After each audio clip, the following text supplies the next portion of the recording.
怎么样，明白了吧？那你想怎么样？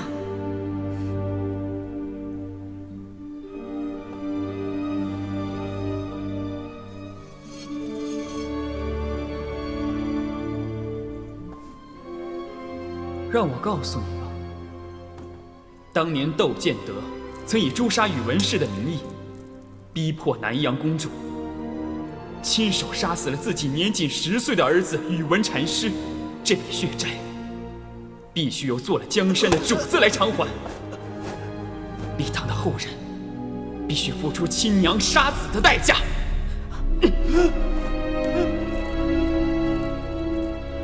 亲娘杀子，哼！朕堂堂的大周皇帝，岂能任你来摆布？我只是想告诉你，杀了你儿子，你就可以活命；否则，你也可以毫无尊严地死去。再接下来，你的国家为人颠覆，你的臣民会陷于战乱，你的君王会把你刨坟鞭尸，把你的名字用污点掩盖，史书上只会说你是个错乱伦常的妖狐贼妇。如果不想如此，就杀了你的儿子，喝了他的血，这样你就可以痛苦地活下去了，痛苦地活下去，背负着亲娘杀子的恶名。去！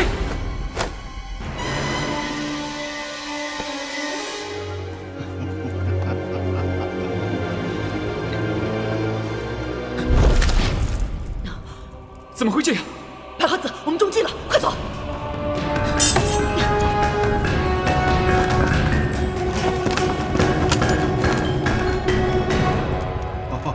大家放心，现在我们的解药已经起作用。这些逆贼不过是自作聪明，故伎重演。简直啊，你马上前去启禀皇帝，他这就可以临朝预审了。是。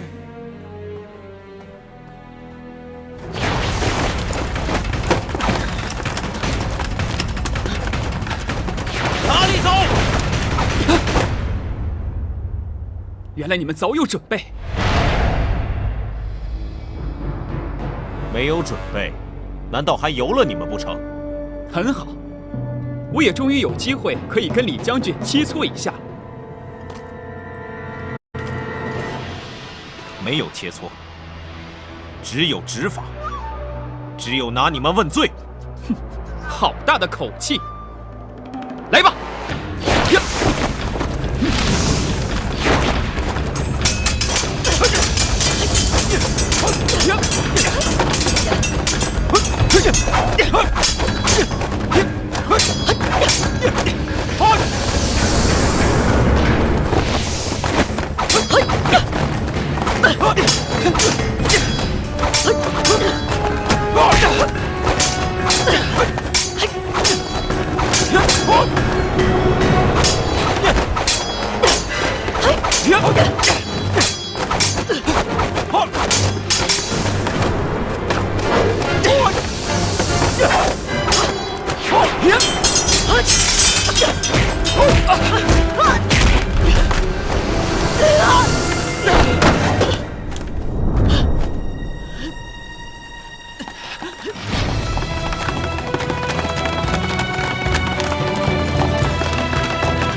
万岁！万岁！万岁！众爱卿平身。谢万岁！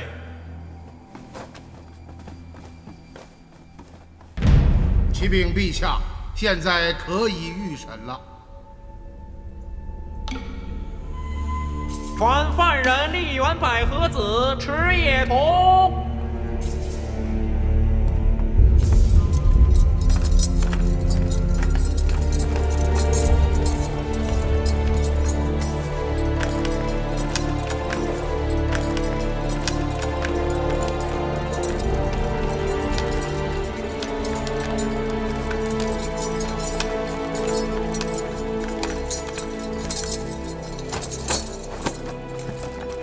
狄爱卿，你就代朕审问吧。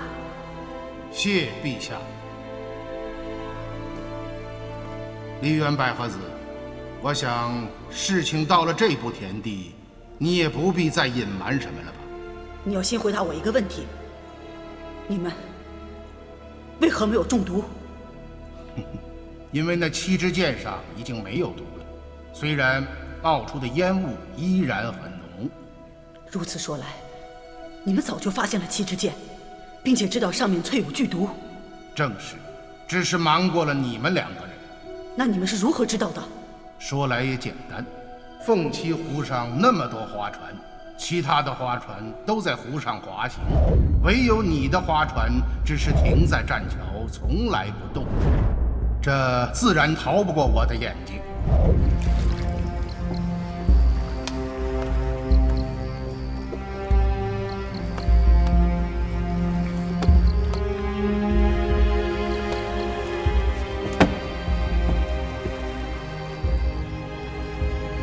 划船不动，而锚绳常动，这说明了什么呢？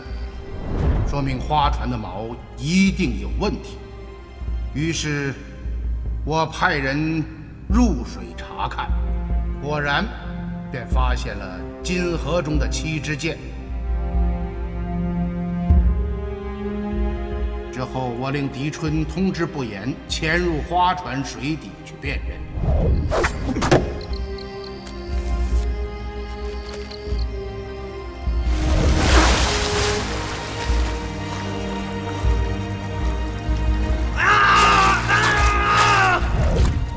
不言辨认7支箭后，想起自己的过去，悲痛万分，并把一切都告诉了大师。于是，我决定不动声色，将顺手牵羊之计实施到底。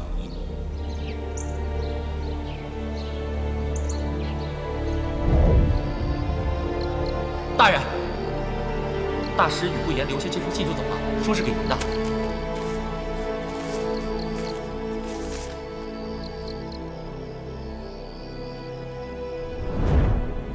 洞察有味，真是令人想不到。梨园百合子，你与江州发生的一系列案件，到底是一种什么关系？狄仁杰，我可以告诉你，江州近来的所有案件，都是我一手安排的。我便是这一切的幕后主使。这我们都知道。不过，陛下倒是很想知道，以你们区区2人，何以便撬动了窦天德、栖霞等人，东山再起，危害天下呢？我所做的，那便是帮助他们，就像我帮助你一样，同样曾取得过你的信任。只不过，你比他们高明许多，及时识破了我，所以没有上当，而他们则是犯了与我同样的错误。他们太心急了。那么，细川青叶与池野桐又是怎么回事呢？他们一个变身追随你，一个处处为难你。你也曾编造了不少的谎言与假象来迷惑我们。陛下很想知道，这其中的真相到底是什么？他们同我一起长大，可却并不知道我的身世。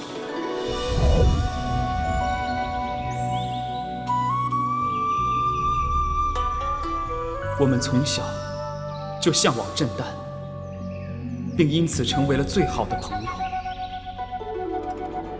但他们向往震旦，是因为震旦灿烂的文明，而我却不然。伴随着我长大的，是祖上悲壮的咒语，与曼英代代相传的誓言。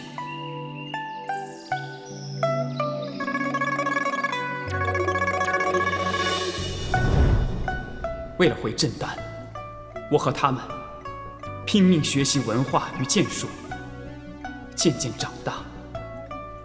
皇天不负有心人，经过层层筛选，我们终于都被选为了福田真三大臣船上的副堂副使。发之前，我们3人意气豪迈地憧憬未来，兴奋无比。哈哈，明天就要出航了，想起来真是兴奋。中原震旦，哎，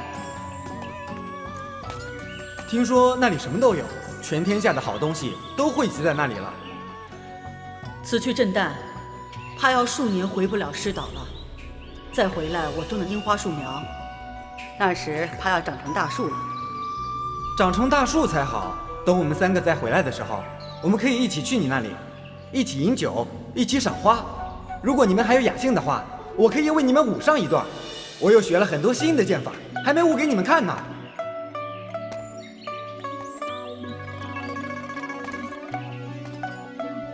痛，希望到那个时候，还是你来画百合。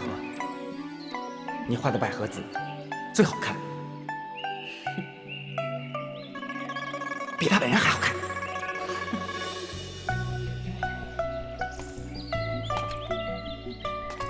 百合子，你怎么不说话呢？话都让你说了，我还说什么？嫌我话多？嫌我话多，我就抢你的花！你出来，不要躲在从后面。不给！你看着他总是这样。过来抢！你过来抢！来！看我把你抓住，我好好收拾你。但是，他们并不知道我来震旦到底要做什么。在他们的心中，只有阳光和爱。只是这一切，都随着海难，随着我命运的不可抗拒，发生了可怕的转变。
你做了什么？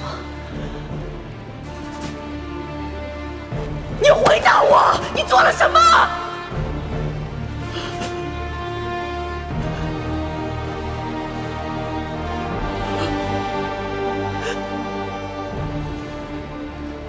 我杀了所有人。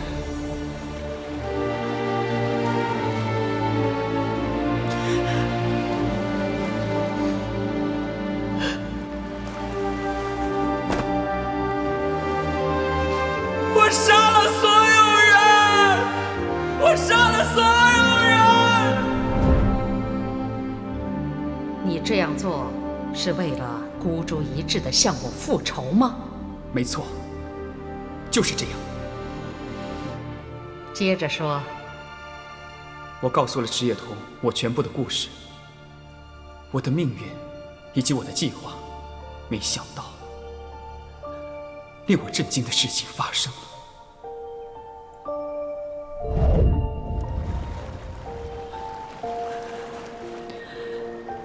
我可以答应你，帮你复仇，但我背叛了民族，背叛了国家，背叛了同伴。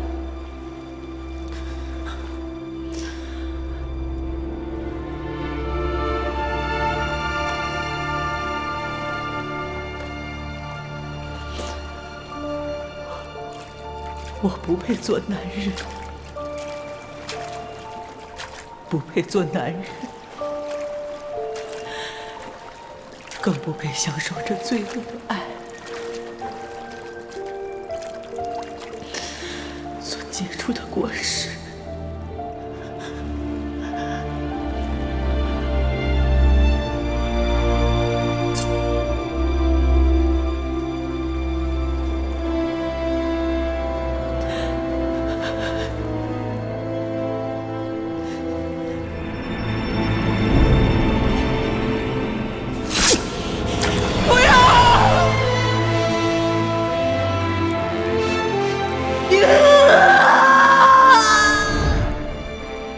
从此，我们不再是梨园百合子与赤叶童，而是两个为了复仇而活着的鬼魂。我们两个人带着7支箭进了江州，我假扮富商公子殷曼，而赤叶童则扮成青凤楼的妓女紫嫣。我们开始行动，很快便摸清了窦氏后人和宇文氏后人各自的弱点，并于暗中渐渐操控了窦天德、宇文池与栖霞，一切皆在我们的设计之中。那么细川青叶呢？唯一出乎我意料的，就是细川青叶，他并没有死。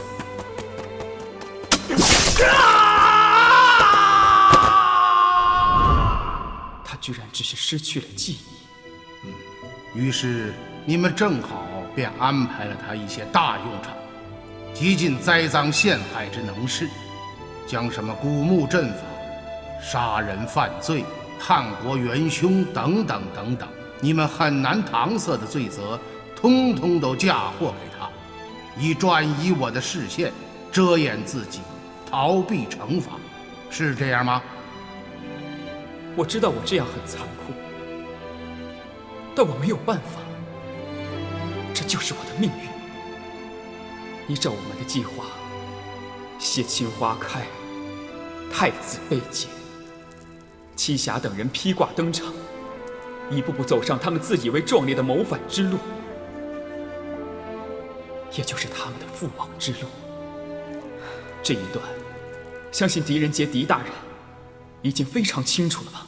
我当然很清楚，你们设计的这一切，就是为了在我狄仁杰的带领下，登堂入室，朝见陛下，完成你们复仇计划的终极一举，对吗？对不对已经没有意义了。你的确很聪明。狄仁杰，我承认我们失败了，但是你能告诉我这是为什么？这当然还要从对你行为的怀疑说起。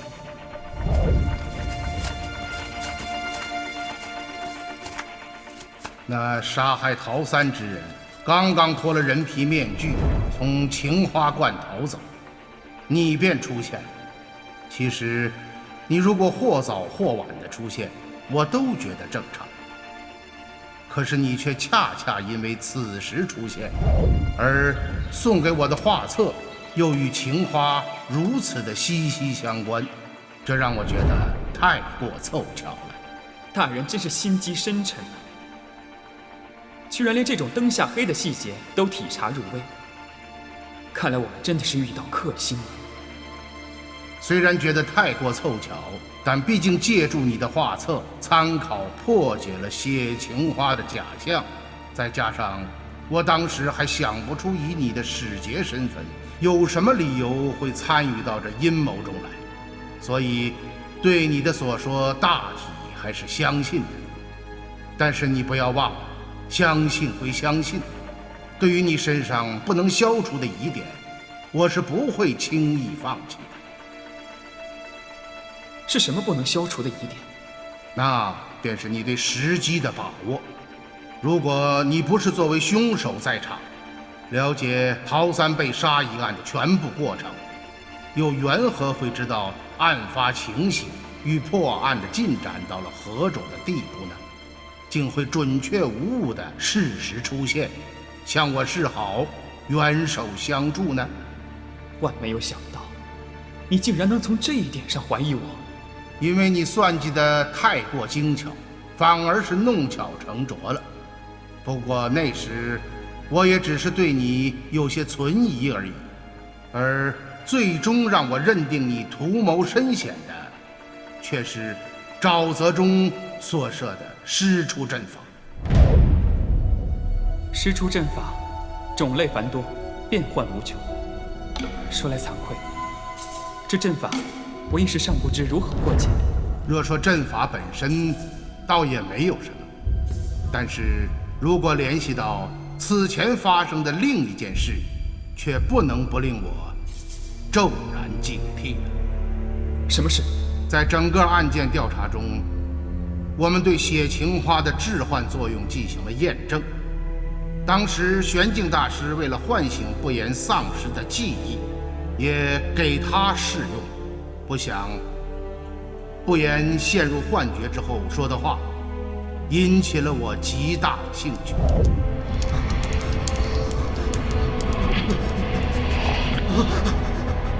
白鹤子，白鹤子，白鹤子，还要什么国宝？我不会帮你们的，痛！不言所说的百合子、海、国宝，与你所说的前情不谋而合，而你对不言的污职与栽赃，却又与我们对他的印象大相径庭。如果他是细川青叶，而且如你所说是杀害了同伴的元凶，那他自己为何却断掉一臂，又失去了记忆呢？这就令我产生了极大的困惑。是双儿临死之前的话，与不言在古墓中无辜的眼神，帮我最终揭开了这个谜团。大人，不言哥哥，他断了一只手臂，连自己是谁也不记得了。一个人孤零零在这世上，好可怜。请大人你一定要善待的。不是我，就是你，连这沼泽的阵法也全都是你一手设计的，否则可怜的双儿也不会死。他是那么的喜欢你，而你居然亲手杀死了他。如果师出阵法真的是不言所布，阵法害死了双儿，他为何面露悲伤，却没有一丝的愧疚呢？他的表现恰恰验证了双儿的话：不言没有记忆，任何人都可以陷害他，把脏水泼向他。如果真是那样，不言就只是受害者，那么杀害使团的真正凶手会是谁呢？顺着这个思路，我重新整理了一遍所有赴唐时的线索，忽然一切就都顺了起来。如果不言是无辜的，那么害他之人定然就是向他身上泼脏水的人，而这个人也定然就是杀害师团的真正元凶。这个人除了你，还会有别人吗？想不到，我精心设计的计划，竟然被一个小丫头给破了。不，你的计划还是不错的，正可谓一石三鸟。一方面控制了栖霞与窦天德，一方面取得了我的信任，再就是嫁祸不言，把你自己更巧妙地深藏起来。不过此处的纰漏也正是从不言开始。虽然你用心良苦，但是假意永远也遮挡不了真实。古墓中不言的眼神更加坚定了我对你的怀疑，因为他对双儿所流露出的是一种真诚的惋惜与遗憾。我也很遗憾，当时就不应该放走他。你也不必后悔了，只要是阴谋，任你周密万端，也一定会露出马脚。那李妈妈之死便是个很好的例子。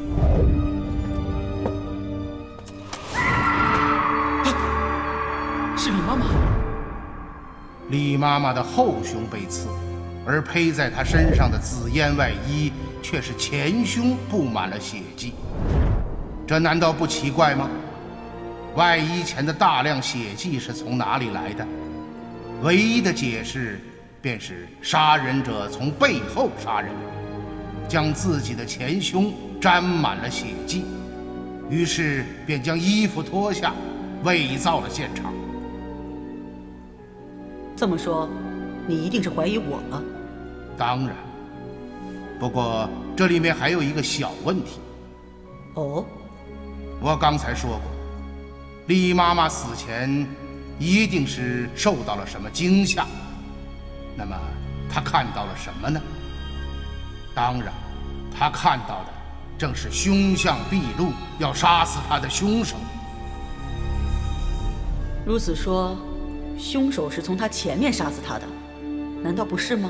当然不是，因为屋中的那面镜子解释了这个疑点。紫嫣姑娘，紫嫣姑娘，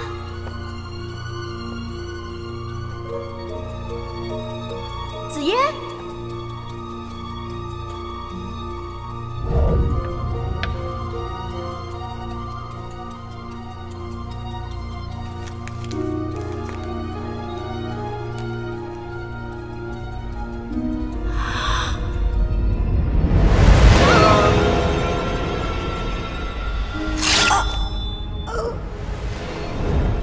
真是绝妙的分析。不过狄大人，有自己杀了人，还把自己见了血的衣服给死者穿上，给调查者提供证据的凶手吗？有，就是你们，是你们有意装出来的。你们以为抛出了紫烟，我经过分析，反而一定会排除于他，将视线对准细川青叶，这正好就中了你们以鹿为藏的苦肉计。可惜你没上当，你们太想取得我的信任了，揠苗助长，画蛇添足，不惜制造杀人自伤的空前氛围，以便将栖霞等人的阴谋向我和盘托出，达到目的。这也便解释了何以紫嫣竟敢诈称官命，重开画坊，而且身受7处大伤，却都未及要害的原因。他就是那名杀死李妈妈又袭击我的黑衣人。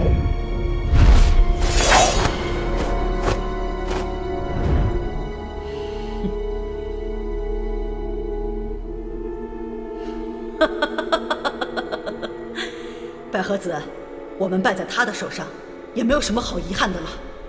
梨园百合子，这阴谋发端之初，你也许的确只是单纯的复仇，但是现在，你恐怕心中还有别的所想吧？别的所想？什么所想？我想你们断送窦天德和宇文池栖霞之时，恐怕还不单是借用了我的力量，这其中也有金木兰的配合吧？否则他何以每每于关键时刻就便出现，横里插上一杠子呢？他难道就没有向你们许诺什么更宏伟的远景吗？这个你都知道。也罢，我便全都告诉你吧。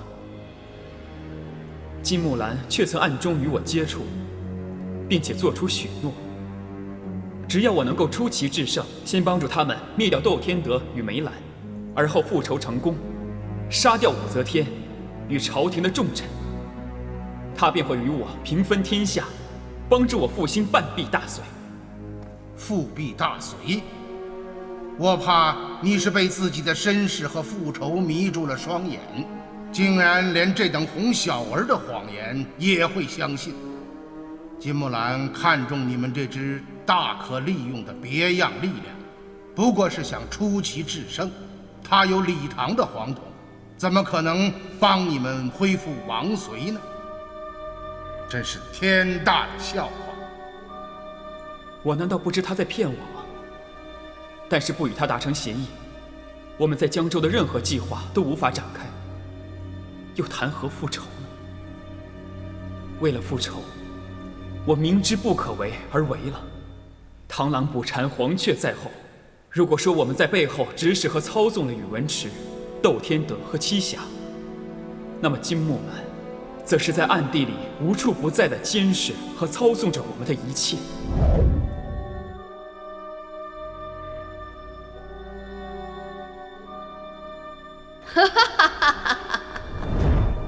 我相信你的话，我们与金木兰的又一轮较量，这才刚刚开始。金木兰如今在何处？她下一步的打算是什么？你快说。如果我知道，那狄仁杰狄大人就一定知道。陛下又何必问我呢？将他们带下去。来人，在！这2个反贼拉下去，打入死牢。是。不必了，我和赤叶童口中早已含了有毒的药丸。此刻毒性已经深入体内，本公主就要魂归大隋而去了。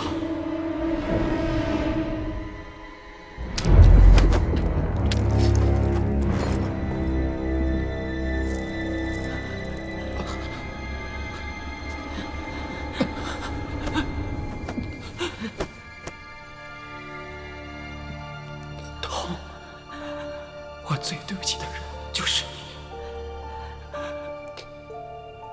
白鹤寺，我爱你，我们一起死，你就不孤单了。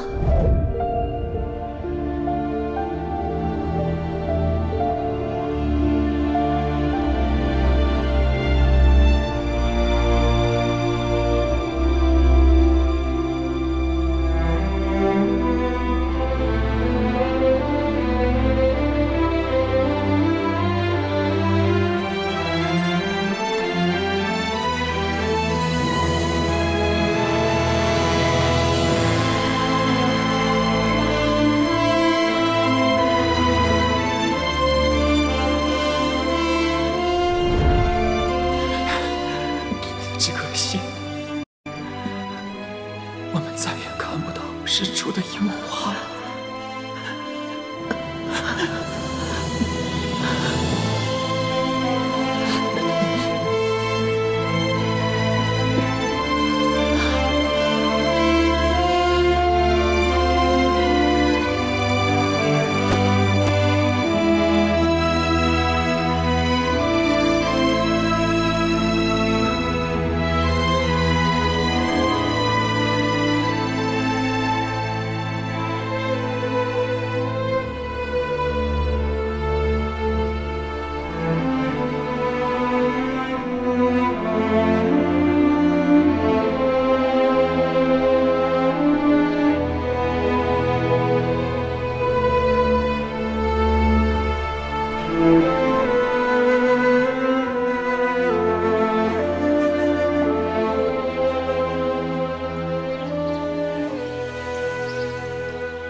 大人，您慢点。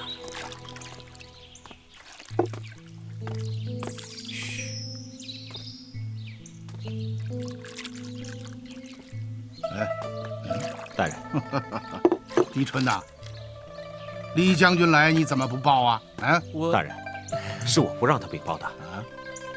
元芳平常总见大人忙天忙地的，难得见大人拾花弄草，故而实在不愿意打扰大人雅兴。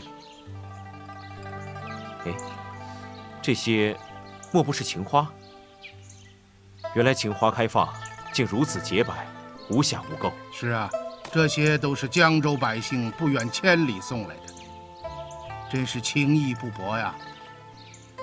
大人，以此花来看，江州的百姓已然安居乐业了，这都是托大人您的福。你什么时候也学会溜须拍马了？大人误会元芳了，以大人的睿智分析，自然知道元芳所指。我是说，大人您托了天地百姓的正气之福，把这正气疏导出来，造福江州的百姓罢了。可是这浑然的天地，滚滚的红尘，纷纷扰扰的人事，福在何处，又如何托得？却不是什么人都能晓得，并且善于做到的。这才是元方钦佩大人的真意所在。你绕来绕去，又是想让我答疑啊？也罢，有什么问题问吧。大人，这次江州血情花一案曲折离奇，我们之所以能突破迷雾，亦是得益于龙泉寺的老和尚玄镜相助。我看那玄镜智谋深远，学识广博，以他如此的高僧大德，却隐身于江州城郊的小寺之中，虽寄身蜗居，却了然天下。不但谙熟尘世的百态，居然还能洞悉徐敬业秘密火器神乌飞龙的用法和构造。这件事一直令元方百思不得其解。我想这其中必有玄机。且大人对他如此信任，想必早已将这玄机看破了吧？元方啊，你真是进步很大呀！大人，那玄镜和尚究系何人？大人可否指点元方一二？你真的对他这么感兴趣？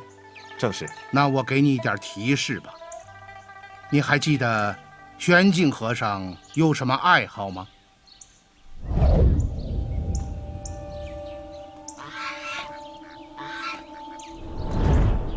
是鹅。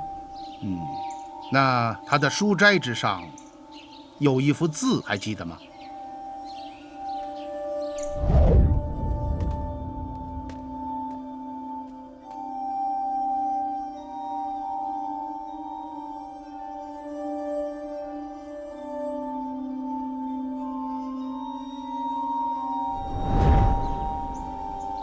大人，这诗词之事，元方可真是一点都不懂。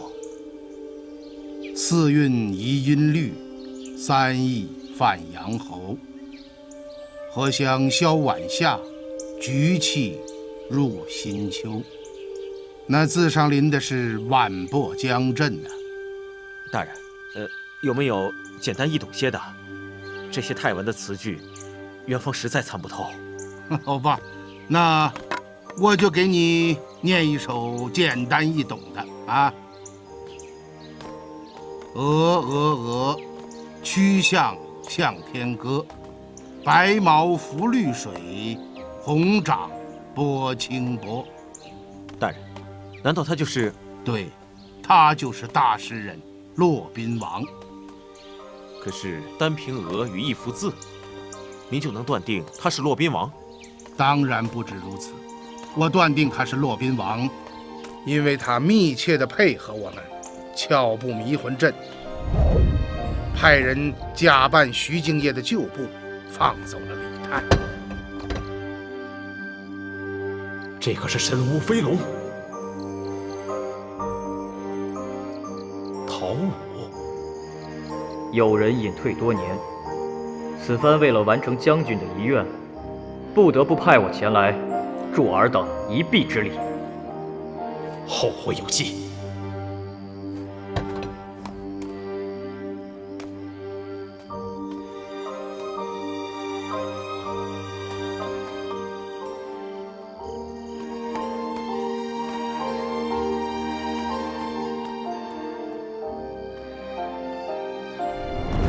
当年徐敬业的余党在壁上刺“陶武”二字，用的是一种特殊的纹身方法，为的就是辨别身份，避免奸细冒充。而此人的纹身如果是伪造的，李泰断然不会相信于他。由此，玄镜的身份不言自明，他必是徐敬业的旧部，已经毫无疑问了。而当年徐敬业的军中，能有如玄镜这等文才与见识者，唯骆宾王一人而已。大人，如果真的是他，那元丰就更糊涂了。当年徐敬业正是因为有他，才有了那篇闻名天下的《为徐敬业讨武曌教檄》。他的反武壮志可以说是冲天凌云。可如今他怎么会反过来帮助我们，去戳穿窦天德、栖霞等徐敬业旧部的阴谋？这跟他的信念相反呢。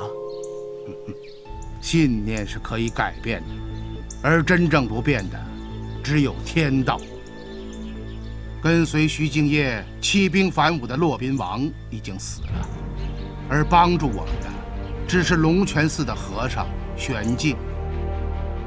佛者仁心，不愿见生灵涂炭，无辜相残。也许这正是他心灵涅槃所获得的一种解脱吧。大人，那金木兰呢？该去的去了，该来的还是要来，否则还要我们干什么？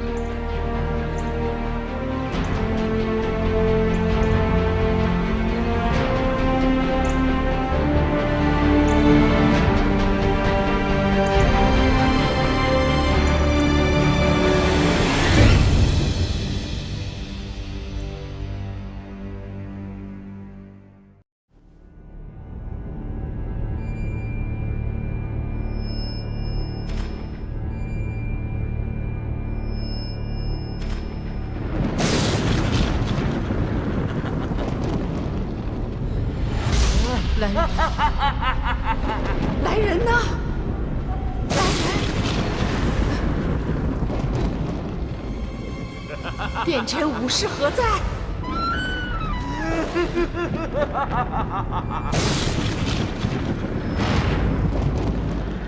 什么人？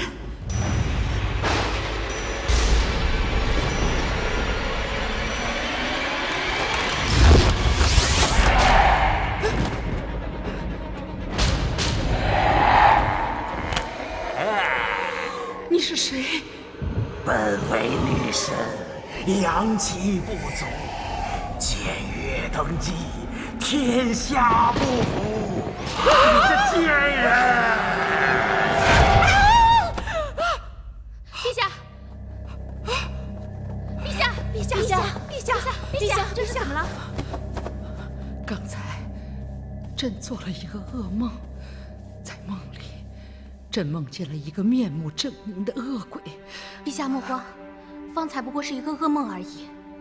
那恶鬼想要掐死朕，想要掐死朕。陛下，许是你最近太过操劳了，奴婢这就宣太医进宫，给你开几副安神的帖子。玉儿，不必了，只是心烦意乱而已，吃药也不管用。陛下，秦淮案已经破了，太子爷已经平安归来，眼下事态安康，陛下您啊，应该放宽了心，好好颐养身体才是。你们知道什么？徐敬业的余晖虽尽，金木兰的余烬却又死灰复燃了。属于我们的朝代也快到了。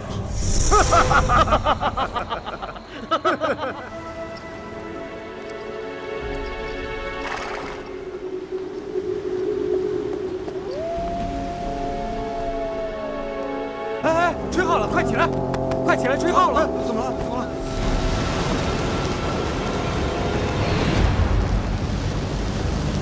我的妈呀！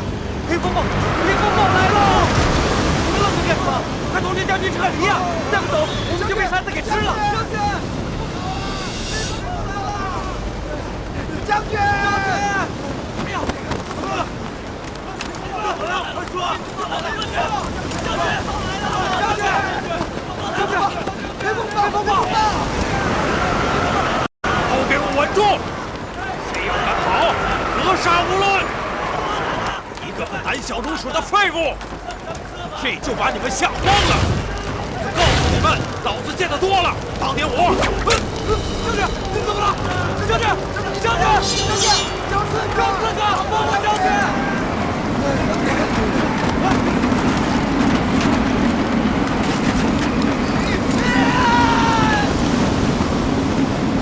不跑了，谁不跑了？哎呀！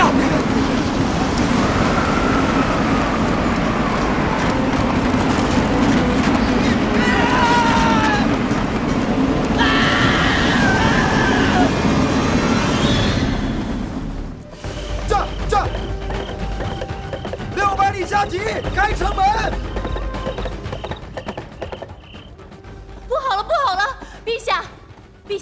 好了！慌慌张张的，出什么事了？中书门下有紧急堂报送来，边关出大事了。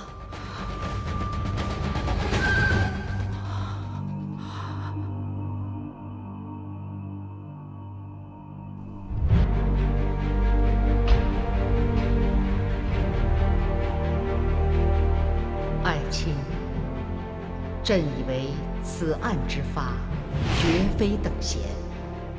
眼下我朝与西域各国并无战事，边关宁定，胡汉祥和，本是稳定朝政、与民生息的难得机会。然而，朕又隐隐感到，在这貌似祥和的安稳背后，似又隐藏着某种巨大的祸患，隐隐绰绰，却又无迹无形，足以令朕心惊。案情究系何等真相，就全赖爱卿的调查定论了。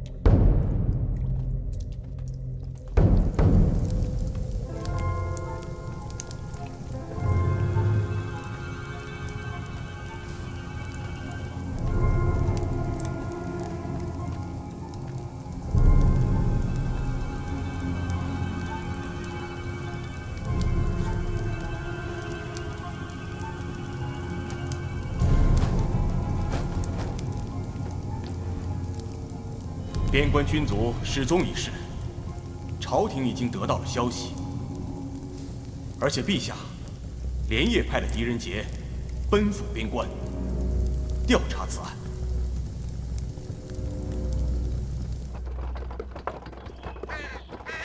驾！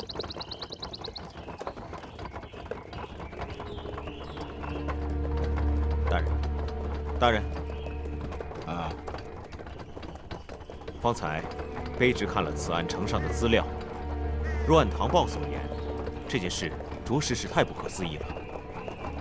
葱岭以东3个军事小镇，每个镇都有1000士兵把守，总计3000戍卒，竟在一夜之间被一场大火和沙暴所吞没，而且没有留下任何痕迹。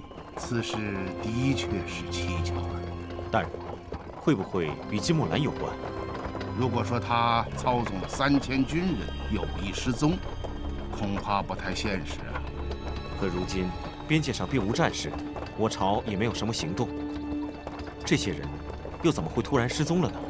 这件事情我虽未及细想，但是经验告诉我，如果是哗变或者是反叛，则必然是明目张胆，并且宣泄得沸沸扬扬。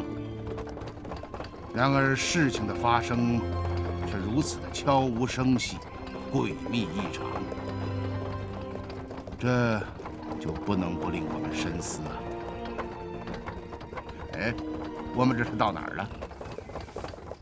快到宿州地界了。大人，卑职在出发前曾接到来报，说苏定方将军已赶往玉门关接应我们。此事可耽搁不得，我们也必须尽快。李春呐，哎，再快点儿！是大人，驾！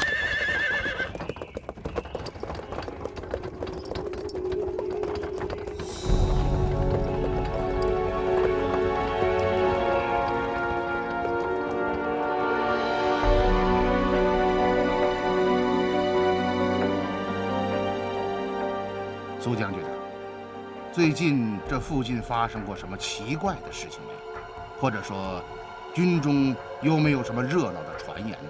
沙漠之中，军旅营内，无非就是闲情一文，打情骂俏而已，倒是没听说有什么惊人的怪事。不过，事发当晚，正值月圆之际，当地素有传言。每隔10年，天象异动，葱岭以东的峡谷之地便频发沙暴。卑职查过史志，虽说以往沙暴曾经致灾，可是将3000人卷走，连一具尸骨都不剩的，从来没有听说过呀。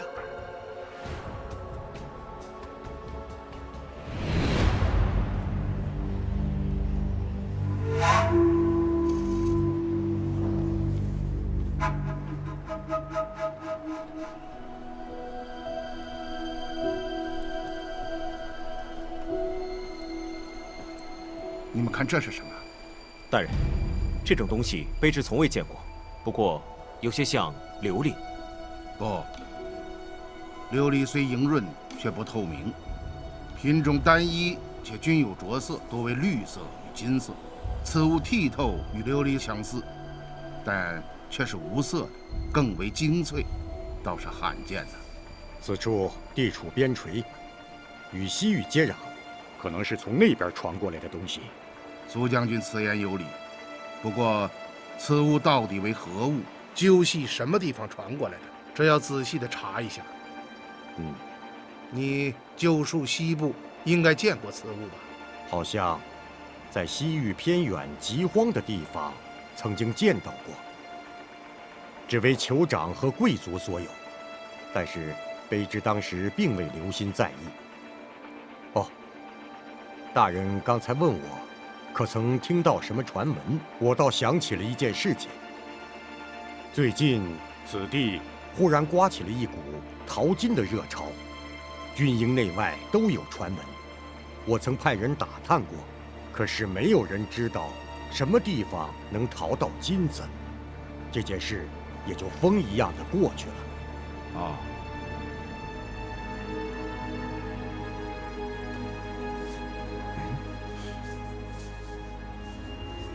黄金。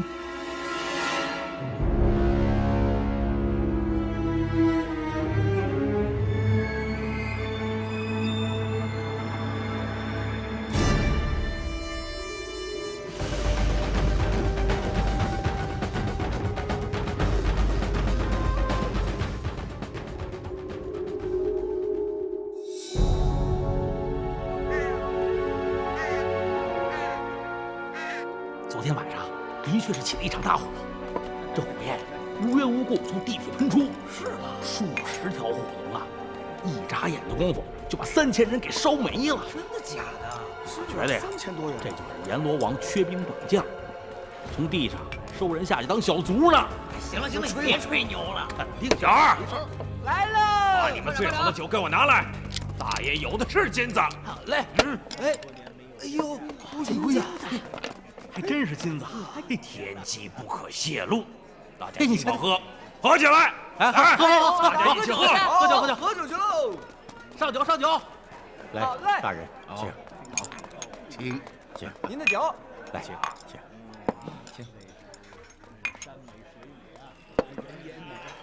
来，请。好。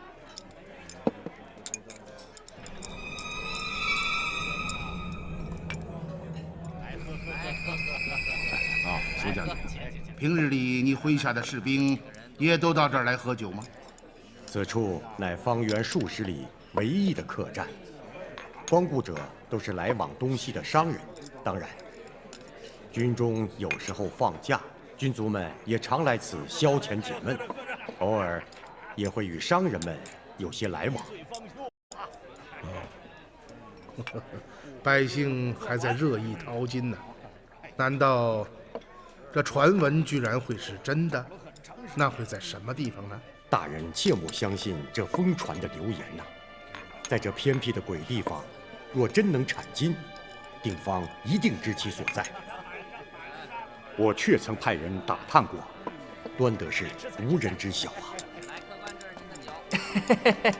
哎呀，各位爷，小人有礼。各位爷如果能赏我口饭吃，小的我知道哪儿有黄金。您看如何？什么？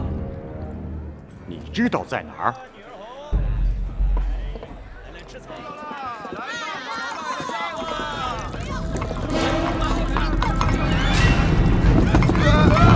立着吧！立着吧！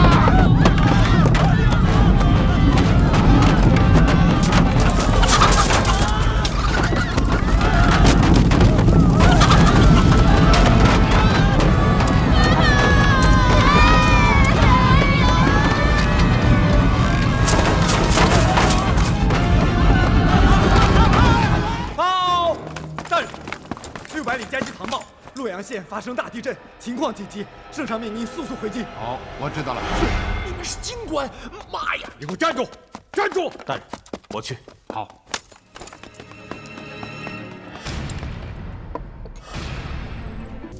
这狄仁杰一走，地震也就来了。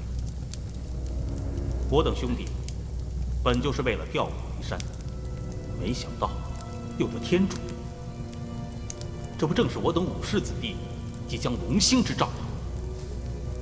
我们必须提前动手，不可错失良机呀！不行，圣池陵还没有消息。若是没有他的明示，我们千万不要轻举妄动。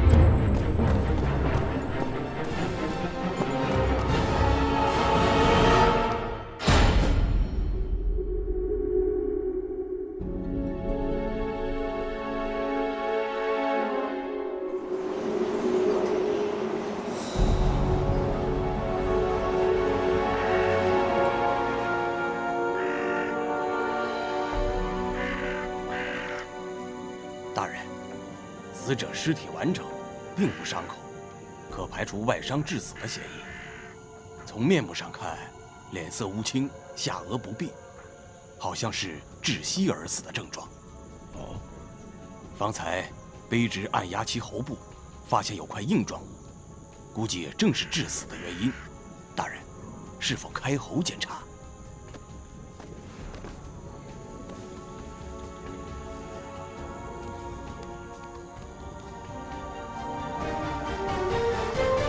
开喉。是，大人。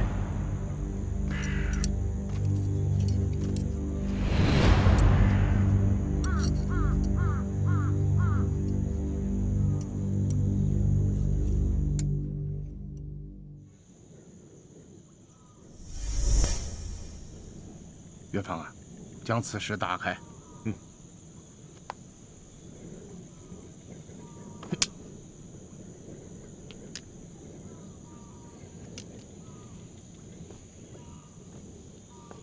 狄大人，此物似乎是用金水灌注石壳而成，故而形成这石包金的表象。不错，此人一定是突然发现有官军向我传旨，以为自己暴露了，于是吞金而死。不过一般吞金之人，要在几个时辰肠穿肚烂之后才会死亡，可他却是被这块金子噎住窒息而死，因此也逃过了我们的追查。不过，按一般罪犯常情，他还并没有落入我们的法网啊。他为什么会迅速选择自杀呢？大人的意思是说，我们看到的一切都是假象，像是有人在暗中监视于他，一旦发现他可能暴露，便于暗中在最短的时间之内将其灭口。有这种可能。如果此事是真的，那么将其灭口之人一定是位武林高手。先用点穴之法，让他失去反抗的能力，然后再用这块金子将他噎死，故而他的周身上下没有任何打斗的痕迹。大人，元芳很可能疏忽了。大人稍后。狄大人，如此说来，我这辖区内还真是不太平啊。难道说，这风闻的淘金热潮，果真确有其事吗？大人，元芳惭愧，此人身上的几处死穴确实有被人袭击的痕迹，现在可以确定，死者系他杀无疑。狄大人，卑职带兵打仗没得说。可是对这些稀奇古怪的事，还真是搞不明白，还望大人替卑职破题呀。大人，苏将军说的很有道理。此人究竟是何来路？身上为何会有10包的金块？这与风闻的淘金潮又有何关联？元芳想了很久，始终不得要领。哦，还有，此人曾说他知道黄金在哪儿，难道这都是真的吗？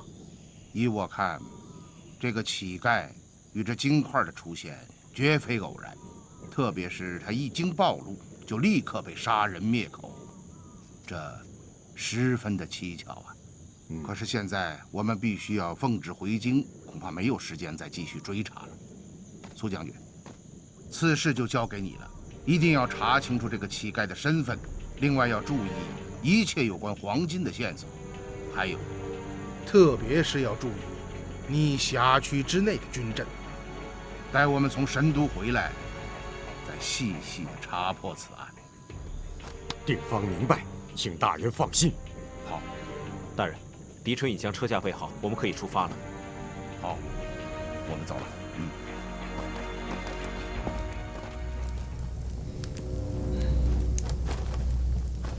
圣池灵的计划环环相扣，它就像这条巨蛇，只要心火还燃着，就是一个永不可破的循环。然而，我们一旦失手，说不定等待我们的就是一个挺尸的下场。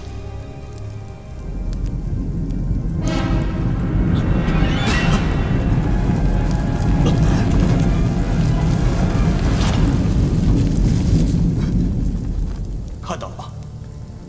你们都看到了吗？连上天都站在我们这一边。将天灾大一些吧，再大一些吧。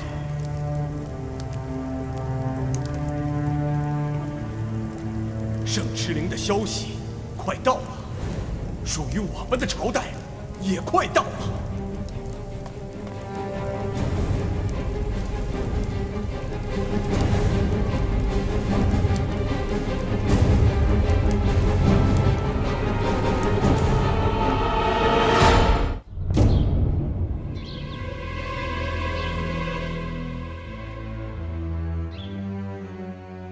陛下，纵观此次大震，生民死伤10之4-5，房屋倒塌几近60%。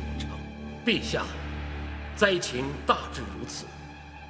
目前，臣等已调集周边驻军投入赈灾了，灾区所需要的粮草正在筹划调运之中。传旨各部，朕要亲赴灾区巡视，安抚灾民，督导赈灾事宜。陛下，这万万不可！目前灾区局势不稳，伏暑之日，又恐疾病蔓延，陡生不测之虞。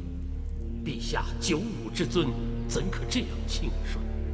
还请陛下三思而后行。宰相所言极是，眼下京畿局势不稳，唯恐有人利用灾害之机对陛下不利，还是由臣等代行为好。朕心意已决，卿等不必再劝。陛下，陛下圣明。狄仁杰到哪儿了？前几日，臣已经600里加急传书，估计这2天他就快到达神都了。不等他了。陛下，都别再说了，传旨备驾，朕明早就去京畿洛阳县。是，陛下。经过我的计算，如果行驾明日辰时启程，出神都北门，经首阳山到洛阳县，那么此处就是最佳的行动地点。此处地形复杂，也确实是绝佳之选。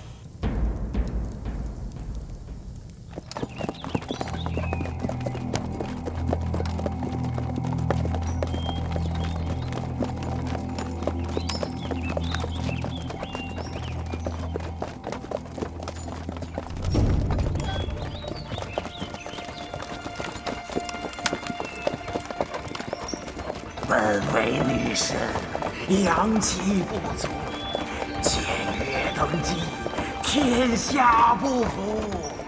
难道这是真的吗？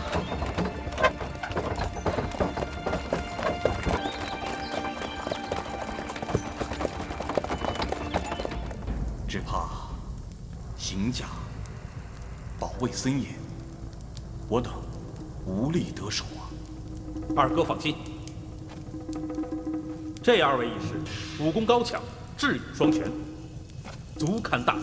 好，很好。难得你们夫妇俩洞晓是非，深明大义。三弟，他们的家人都安排好了吗？二哥放心，他们夫妇二人的亲族已经写入咱们兄弟的族谱，其他的也已经办妥。你夫妇二人不必多虑，此次行动不过是小试牛刀而已，就算失败了，我们还有这个。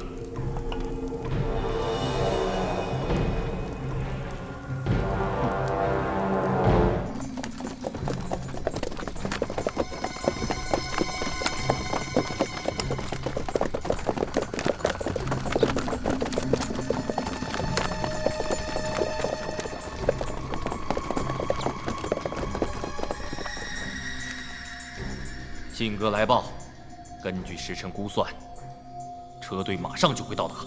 仇报旧恨，笑死新主！仇报旧恨，笑死新主！干！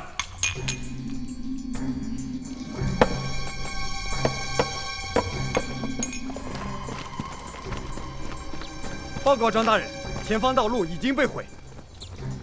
知道了。大人慢点。禀陛下。怎么了？陛下，前面道路被毁，车架被堵。就地下车，朕要徒步走进去。陛下，虽然我们已经进了县城，但是离灾民还有一段路程，且大灾之后，道路毁坏严重，实在不宜步行啊。朕既然是来安抚灾民的，区区几步路途算得了什么？传旨，车队停下，所有人等随朕步行前往。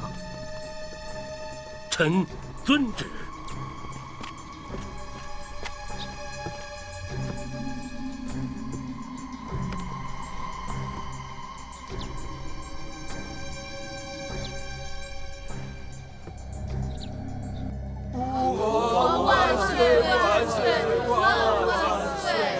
张柬之，让灾民们都起来吧。是。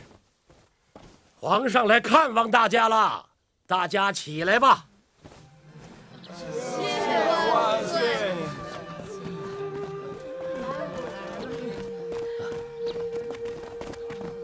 陛下。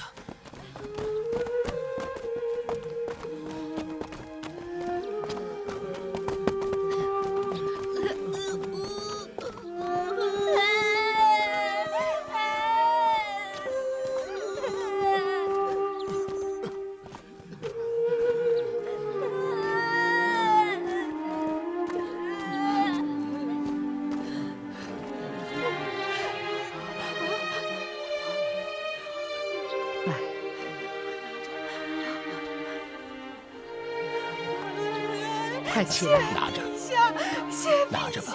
快起来吧！快起来！皇万岁！大家起来吧，都起来吧！各位父老乡亲，逢此天灾，令你等失去家园和亲人，朕十分痛心。请父老乡亲们放心，朕一定竭尽所能，拯救大家于水火。谢陛下，谢陛下，救救我儿子呀！陛下，陛下，求求你，救救我儿子！救救！前面发生什么事了？陛下，我马上就去看看。不，朕和你一同过去。救救他呀，我的儿子呀！陛下，求你救救他，就在那儿，就在那儿，就在那儿。快点儿，快点儿！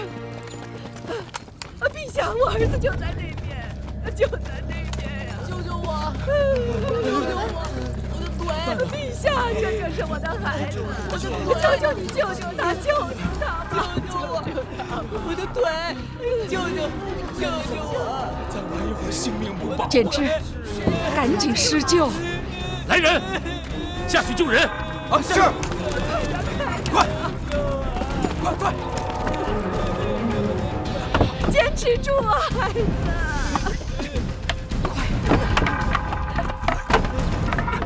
行，轻点，轻点！来，让一下，让一下！哎呦，慢点，慢点！我腿疼，腿好疼！坚持住啊，腿保护陛下！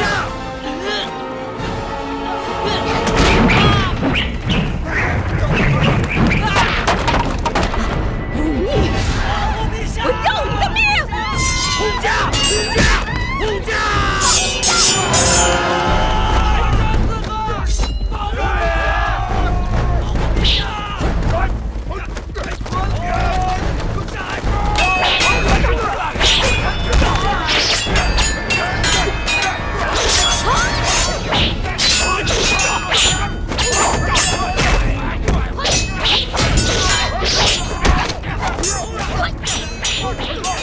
尽量生擒，留下活口。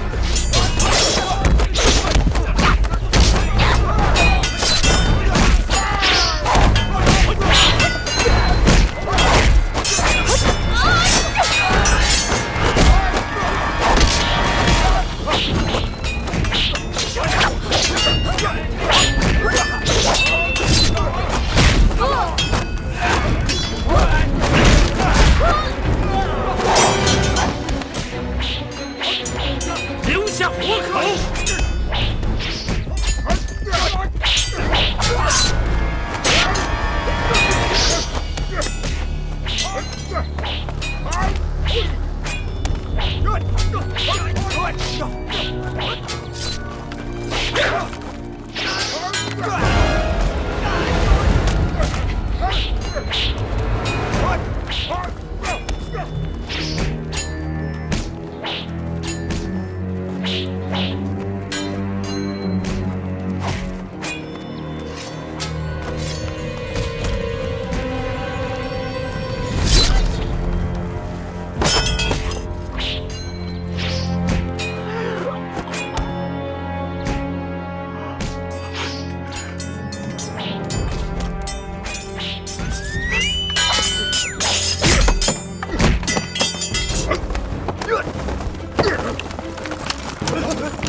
快，保护陛下，撤离到安全的地方。是。快！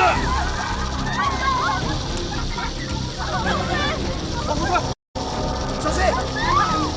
保护陛下！小心啊！陛下！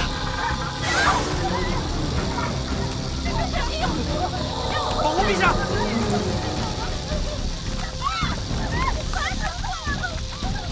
小心！后退！后退！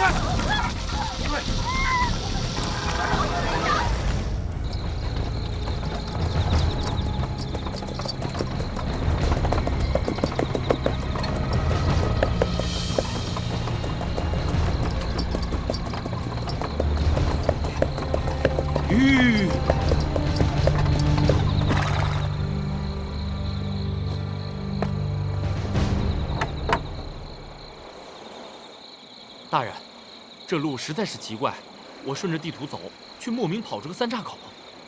接下来，咱们怎么走啊？元芳，下去看看。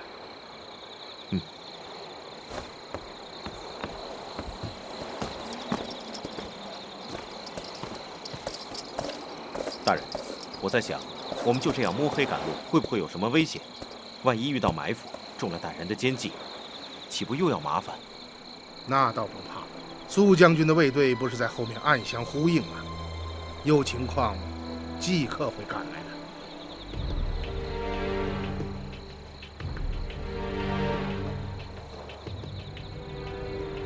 大人在看风向？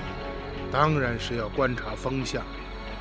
现在是西北方向，别看表面平静，这正是沙暴的前兆，一定要小心。大人，可这地图上没有这3岔口，左中右，咱们选哪条走？右侧偏东，只要大方向不错，就走这一条。狄春，事不宜迟，走。好。报！据可靠消息，狄仁杰已在归途。好，通知所有属下，要他们赶往埋伏地点。是。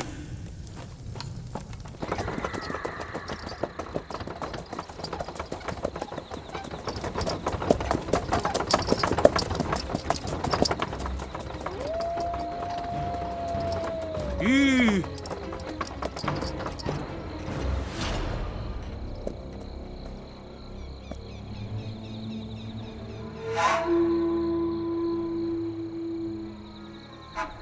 将军，大人，大人，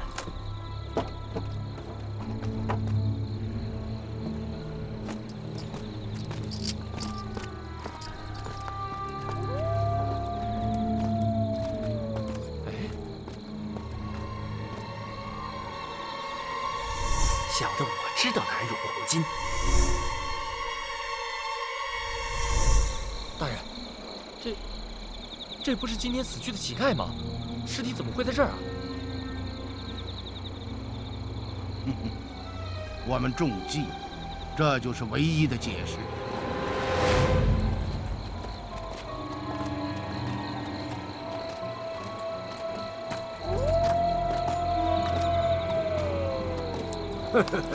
狄仁杰，终于等到你了。你不觉得这个地方更适合作为你的归宿吗？归宿，我的归宿在神都。如果你们要想和我见面的话，先把你们的面具摘下来。摘下来？你休想！我今天就是要你死！你死都不知道我是谁。你聪明一世，断案无数。也许这样死去，才是你一生辉煌的注脚。这我就放心了。什么？你放心？你死到临头还大言放心？真不愧是狄仁杰呀！你放心去死吧。当然不是，我放心的是你们根本没有把握杀了我，所以你们才不肯摘下面具。你是为自己的逃跑留下一条后路，我当然放心了。你们今天根本成功不了。你们到底是谁？为什么要杀乞丐？为什么又在此劫杀我们？那是因为他们知道的太多了，而你们也因为同样的原因，领取了地狱的入门凭证。至于我是谁，三位还是去到阎罗殿那里查生死簿去吧。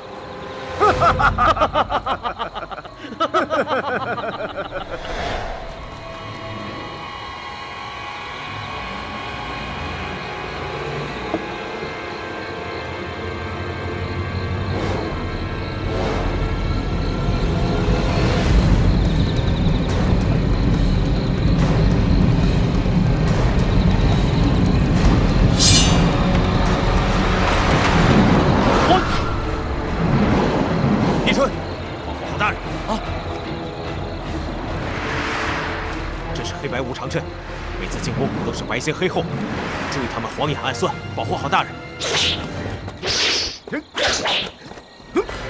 小心！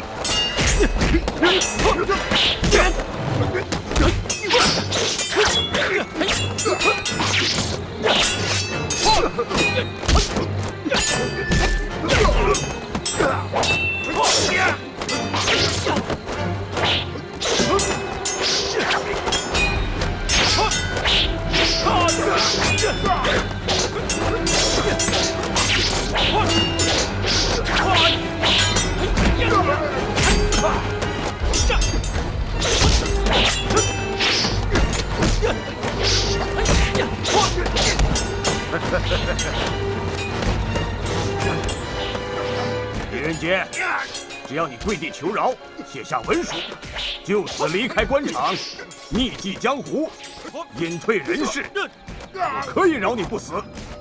你觉得怎么样？我可以离开官场，也可以远离江湖，但是不是现在。那你要等到什么时候？恐怕你已经没有机会了吧？当然是等到你们失败的时候。现在这个机会已经来了。你说什么？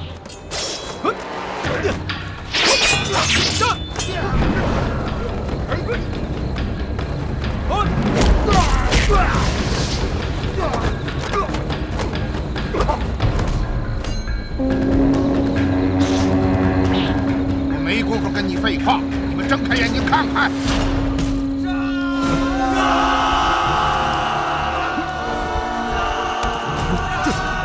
这是怎么回事啊？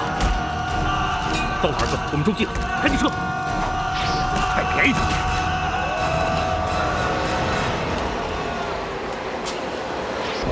注意，黑风暴来了！等黑风暴一到，我们趁乱撤出。现在，用剑击形式。好，